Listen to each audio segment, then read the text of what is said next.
kulan macana wanaagsan daawadayaal halkani waa Juba TV kusoo dhawaada wixii gudaha daafaca caalamka naga soo gaaray warku waxa idin la socodsiinaya aniga Ikraan Shire Cilmi qodobada warkana ku daawan doontaan waxa kamid ah Ra'iisul Wasaare Xamse oo dalka dib ugu soo laabtay dawladda Soomaaliya bangiga adduunka oo ka wada hadlay xoojinta iskaashiga ka dhaxeeya shirka wadatashiga wasaaradda arrimaha gudaha iyo odayaasha dhaqanka oo Muqdisho ka furmay wasiirka caafimaadka xukuumadda federaalka Soomaaliya oo kormeeray isbitaalka weyn ee Martiini galmudug oo guul ka gaartay dhexdhexaadinta beelo dhawaan ku diray gobolka galmudug Abdi Wahaab Kunkun oo sheegay Axmed Madoobe uu gumaysi ku haysto Jubbaland jaaliyadda Jubbaland ee fiilan oo fariin adag u dirtay Axmed Madoobe madaxweynaha Puntland oo magacaabay taliyaha iyo abaanduulaha ciidanka daraawiishta Puntland akhbaaraadka dibaddana waxaa ka mid ah hogaamiyihii ugu dambeeyay midowga Sofiyeeti oo geeriyooday maxkamadda sare ee Kenya oo war ka soo saartay doorashadii ka dhacday dalkaas intaasi waxay ahaayeen qodobada warkeena aad ku daawan doontaan markaana u diyaar garooba iyagoo faahfaahsan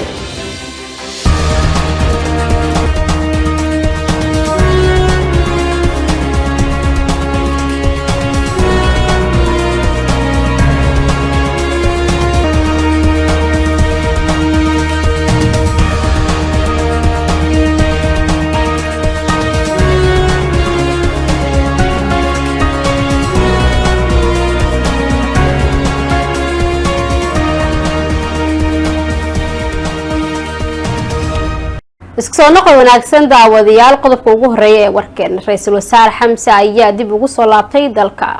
wariyahana Cabdi Fataax Durdur ayaa idin faafahinaya Ra'iisul Wasaaraha xukuumadda federaalka ee Soomaaliya Xamse Cabdi Barre iyo wafdigii uu hogaaminayay ayaa maanta dalka dib ugu soo laabtay kadib markii ay ka soo qayb galeen shirka caalamiga ah ee Ticket Aid ee lagu qabtay magaalada Tunis Ra'iisul Wasaaraha oo xubnaha wafdigiisii ay ka mid yihiin wasiirka qorsheynta wasiiru dowlaha wasaaradda arrimaha dibadda ee iskaashiga caalamiga ah iyo mas'uuliyiin kale oo ka tirsan xafiiska Ra'iisul Wasaaraha ayaa waxa garoonka ku soo dhaweeyay mas'uuliyiin ka tirsan xukuumadda federaalka ee Soomaaliya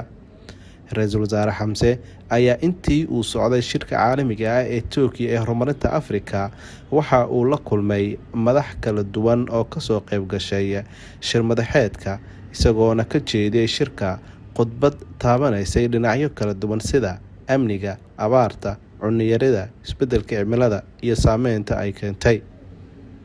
dawladda Soomaaliya iyo bangiga adduunka ayaa ka wada hadlay xoojinta iskaashiga ka dhaxeeya wariyahana Bushra Bashiir ayaa idin tibinaysa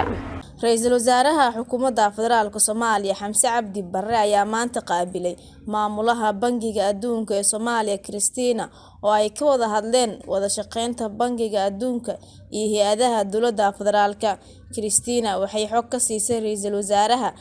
howlaha kala duwan ee dhinaca horumarinta ee bangiga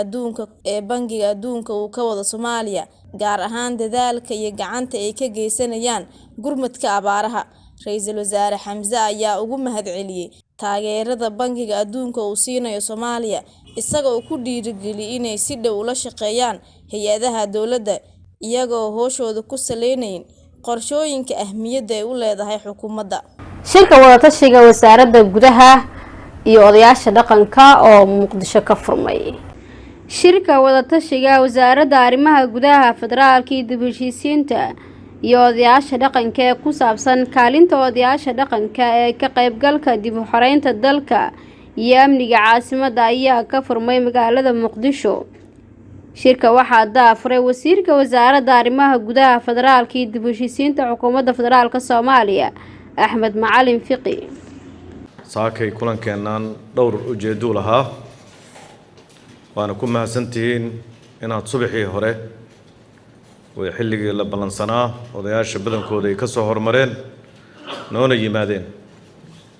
kulankeenan waa isbarasho wasaaradda wasiiradan waa ku cusub yihiin wasaaraddan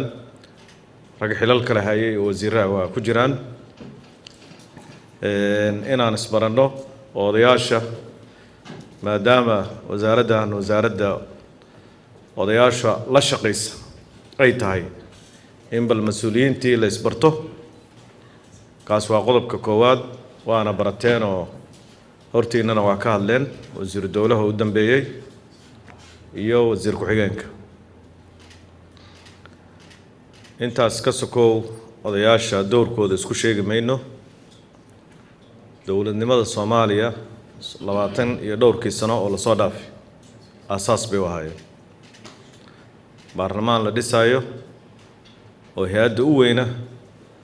dadkii dhalayay oo ay ka imaanaysay gacantooda ama dad ay ayagu soo xuleen ay sii xuleen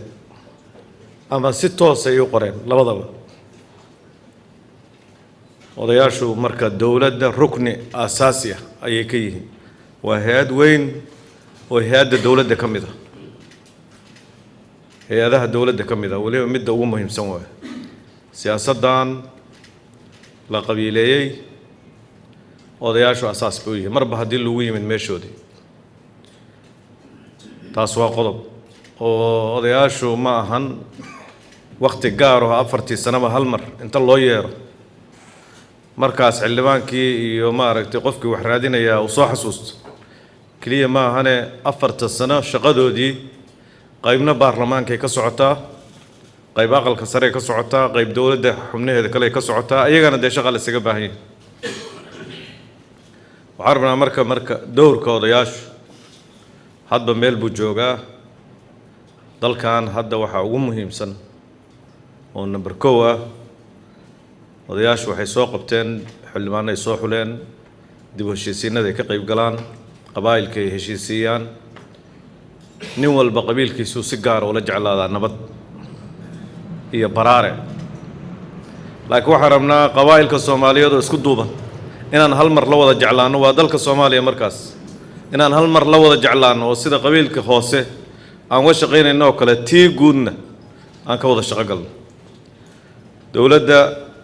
hadda jirta halkudhigeedu waa maqasheen, waana ogtihiin, waa Soomaali heshiis, haddana dunida heshiis la sii ah.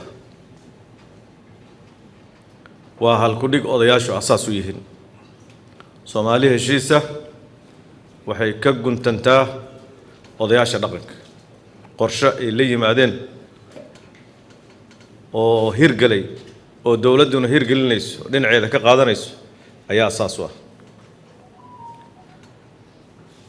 Soomaalida heshiiska laga dhex raadinayo qaybo ka mid ah oo heshiis rabin baa jira oo dadka dhameeyay, oo deegaamadii cunaqabateeyay, oo odayaasha dhaqanka ee halkan jooga dhammaantood ay ugu wada xukuman yihiin dil. waxaan hayaa rikoorka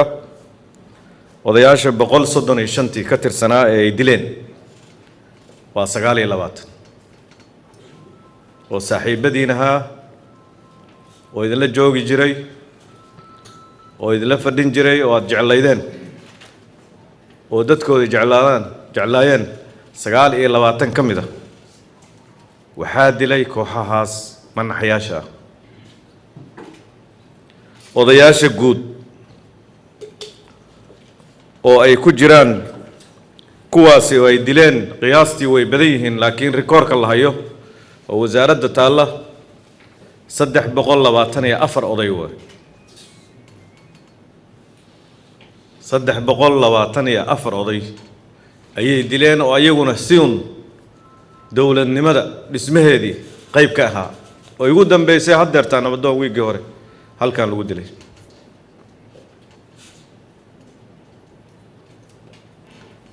qaar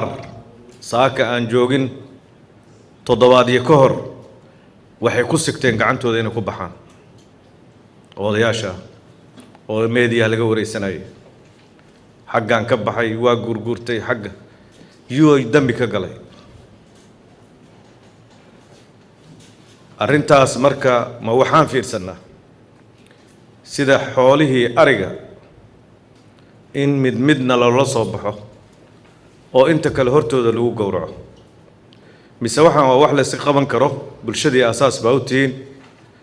idinma cafinayaan, murtadiin baa lagu wada xukuman yahay, baarlamaanka la soo xulaa murtad ugu xukuman ummadda Soomaaliyeed inta dowladnimada jecel baa murtad ugu xukuman ma waxaan sugnaa marka intaan hal intay noola baxaan aan dhahayno 324 bay marayaan 25 ku dar 26 ku dar 500 gaarsii 1000 gaarsii haddii la kala dhantaala yahay oo xoogga aan la midayna way dhacaysaa laakiin wixii naga dhimanayaan baa naga dhintaane naftu mar bay dhacaysaa laguma sasabi kara nafta aduu bannaanka soo istaagin oday baa tahay ninku dilaayo kugu xukuman mana u maleynayo heshiiskoodu xitaa been inuu yahay run inuu yahay oo heshiis beenaale yaal waaye xataa qofkii isle xoogaa yar baad maaragtay shuqful dalool iska heli kartaa wasiirka caafimaadka xukuumadda federaalka Soomaaliya ayaa kormeeray isbitaalka weyn ee Martini Bashir Bashir ayaa idinka waramaysa wasiirka wasaaradda caafimaadka iyo daryeelka bulshada ayaa booqasho ku tagay isbitaalka guud ee Martini wasiirka uu kurgalay xaaladda bukaanada jiifa isbitaalka iyo baahiyadooda caafimaad ayuu mid u kormeeray qolalka ay jiifaan bukaanada ku jira isbitaalka kormeerka kadib wasiirka ayaa ku booriyay dhaqaatiirta iyo howlwadeenada isbitaalka sii wadida iyo joogteynta daryeelka dadka nugul ee u soo adeeg doonta isbitaal Martini intaa kadib wasiirka ayaa kulan la qaatay agaasimaha isbitaalka iyo xubnaha ka tirsan maamulka isagoo ka wareystay xaaladaha bukaanada isbitaalka ku jira kana dhageystay warbixinada adeegyada isbitaalka uu bixiyo iyo daryeelka bukaanada loo fidiyo wasiirka caafimaadka wasiirka wasaaradda caafimaadka iyo daryeelka bulshada iyo dhaqaatiirta la socota agaasima ku xigeenka isbitaalka Martini. Assalaamu alaykum waraxmatullaahi